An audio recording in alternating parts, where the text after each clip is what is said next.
যারা আমার ভিডিওটা দেখছেন তারা ভিডিওটাকে লাইক করবেন, যারা আমার চ্যানেলটা রেগুলার দেখেন তারা চ্যানেলটাকে সাবস্ক্রাইব করবেন। এবছর আইপিএলে কোন দল কোন পজিশানে ফিনিশ করতে পারে?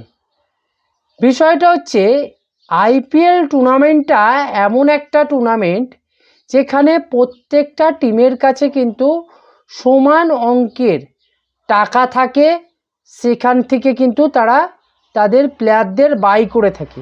তার মানে বোঝা যাচ্ছে যে কোনো দলই কিন্তু ছোট নয়, সবাইয়ের কাছেই একটা নির্দিষ্ট পরিমাণ টাকা থাকে, সেই টাকা থেকেই প্লেয়ারদের সেই দল কিনে থাকে। এবারে যদি দেখা যায় যে 10খানা আইপিএল টিম আছে, এই আইপিএল টিমগুলো কোন কোন র্যাঙ্কিংয়ে এবছর থাকার সম্ভাবনা আছে। বিষয়টা হচ্ছে এবছর আইপিএলের দল বানানোর ক্ষেত্রে যেসব টিমগুলোর দল বানানো নিয়ে একটু প্রশ্ন আছে, সেই সব টিমগুলো মূলত যেসব জায়গায় থাকতে পারে সেগুলো হচ্ছে 10 নম্বর স্থানটা যদি দেখা যায়, আমার মনে হয় এবছর 10 নম্বর স্থানে গুজরাট থাকার সম্ভাবনা কিন্তু বেশি আছে।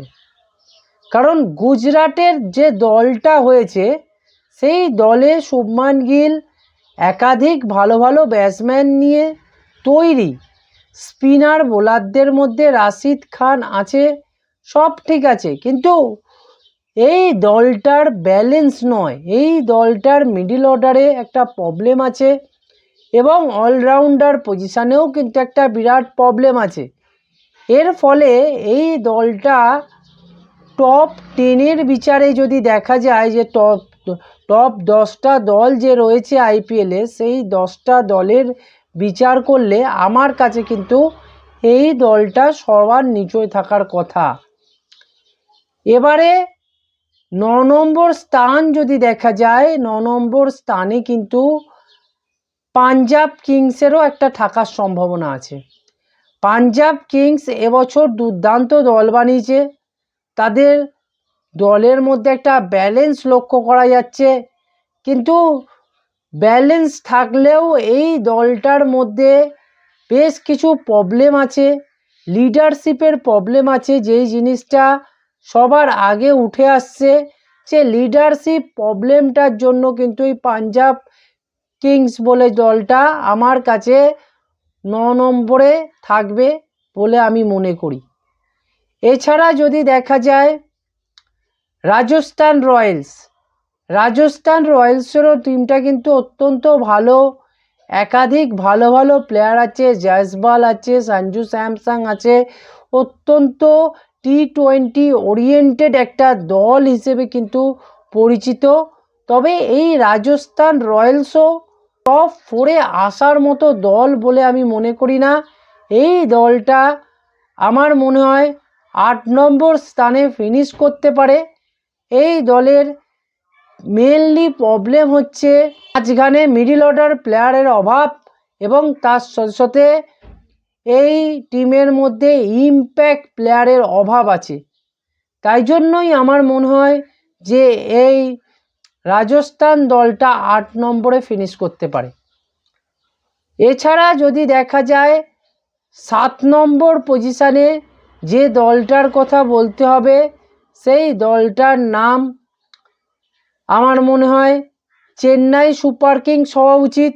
কারণ চেন্নাই সুপার কিংস এবছর দলের মধ্যে বেশ কিছু পরিবর্তন এনেছে ঠিকই, কিন্তু চেন্নাই সুপার কিংসের টিমটা একটুখানি এজি হয়ে গেছে।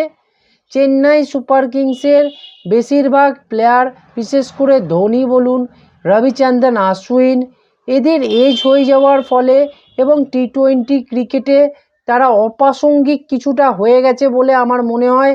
কারণ টি20 ক্রিকেট খেলতে গেলে একটা ভালো ফিটনেস দরকার এবং তার সাথে সাথে ভালো বোলিংয়ের সাথে সাথে ভালো ব্যাটিং লাইন আপও দরকার লাগে। ব্যাটিং লাইন আপ কিছু কিছু জায়গায় ঠিক আছে, কিন্তু এই চেন্নাই সুপার কিংসের মূল প্রবলেম হচ্ছে ফাস্ট বোলিং এবং তার সাথে সাথে লিডারশিপ কোয়ালিটি। ধোনি যদিও আছে, কিন্তু ধোনি তো আর ক্যাপ্টেন নয়। ধোনি যদি ক্যাপ্টেন থাকতো তার জিনিসটা কিন্তু অন্যরকম হতে পারতো।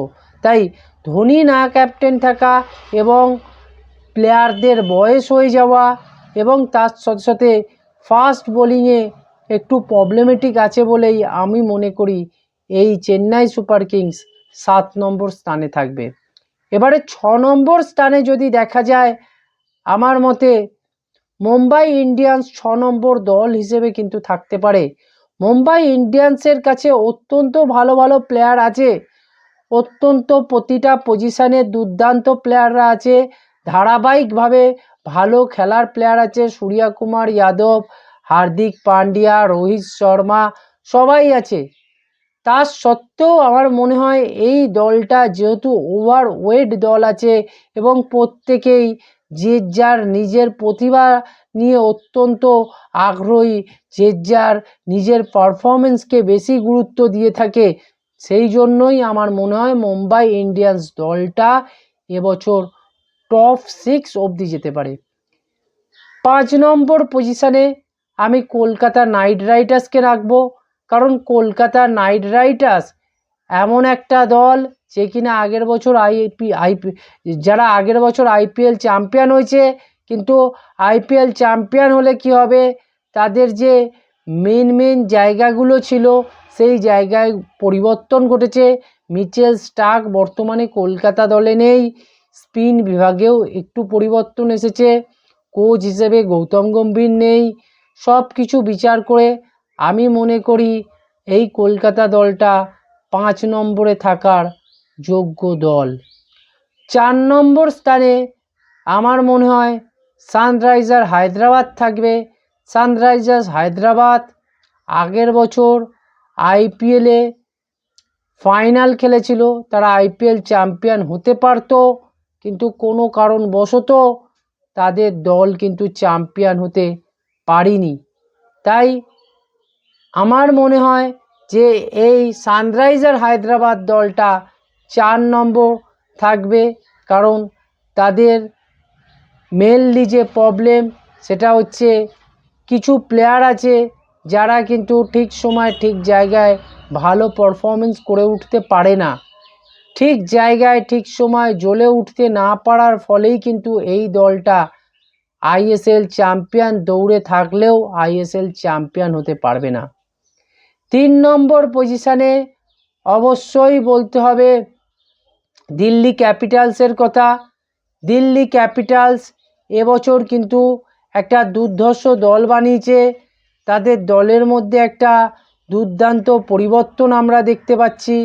এই দিল্লি ক্যাপিটালসের মধ্যে বেশ কিছু ভালো ভালো প্লেয়ার এসেছে, এবছর তারা কিন্তু দুর্ধর্ষভাবে মাঠে নামবে এবং এই টিমটার মধ্যে টপ 4-এ যাওয়ার কোয়ালিটি আছে।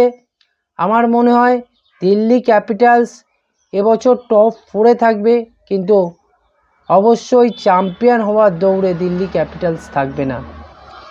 2 নম্বর পজিশানে বেঙ্গালুরুকে আমি রাখবো, কারণ বেঙ্গালুরুর মধ্যে সেই কোয়ালিটি আছে যারা কিনা আইপিএলে এবছর চ্যাম্পিয়ন হতে পারে। কারণ আইপিএল চ্যাম্পিয়ন হওয়ার জন্য যে জিনিসগুলো দরকার সেই জিনিসগুলো কিন্তু এই বেঙ্গালুরুর মধ্যে রয়েছে। বেঙ্গালুরুর মধ্যে যে জিনিসটা আমি সবসময় দেখতে পাচ্ছি যে এবারে তাদের প্রত্যেকটা পজিশানে স্পেশালাইজড ব্যাটসম্যান দেখা যাচ্ছে।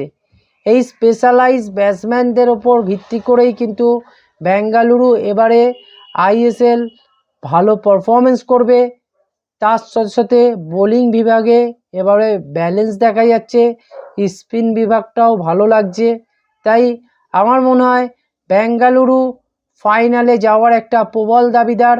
এবং তার সাথে সাথে 1 নম্বর স্থানে আমি যে দলটাকে রাখবো সেটা হচ্ছে লখনৌ সুপার কিংস, কারণ লখনৌ এবছর সবথেকে দামি প্লেয়ার ঋষভ পান্তকে তাদের দলে নিয়েছে এবং ঋষভ পান্ত যেহেতু ইন্ডিয়ার টিমের হয়ে সেভাবে ভালো পারফরমেন্স করতে পারেনি বেশ কিছুদিন ধরে, বা ইন্ডিয়ার টিম তাকে যেভাবে নেগলেক্টেড করেছে, সেই জায়গায় দাঁড়িয়ে আমার মনে হয় লখনৌ সুপার জায়েন্ট এবছর 1 নম্বর দল হিসেবে উঠে আসবে এবং লখনৌ সুপার জায়েন্টের সাথে বেঙ্গালুরুর ফাইনাল হওয়ার একটা প্রবল সম্ভাবনা দেখা যেতে পারে। এই 10টা দল কিন্তু আইপিএলের 1 থেকে 10-এর মধ্যে থাকবে বলে আমার অনুমান। তবে আইপিএলের ক্ষেত্রে প্রত্যেকটা দলই ইকুয়ালি সমান দল, 19-20-এর ফারাক থাকে। সেই জায়গায় দাঁড়িয়ে যে কোনো দল যে কোনোভাবে কিন্তু প্রথম লাস্ট দলও ফার্স্ট হতে পারে, আবার ফার্স্ট দলও লাস্ট হতে পারে। এটা আমার একটা প্রেডিকশান, দেখা যাক আমার প্রেডিকশানটা সঠিক হয় কি না। এই ছিল আজকের ভিডিও। আপনারা চ্যানেলটা সাবস্ক্রাইব করবেন, ভিডিওটাকে লাইক করবেন, ভিডিওটাকে শেয়ার করবেন।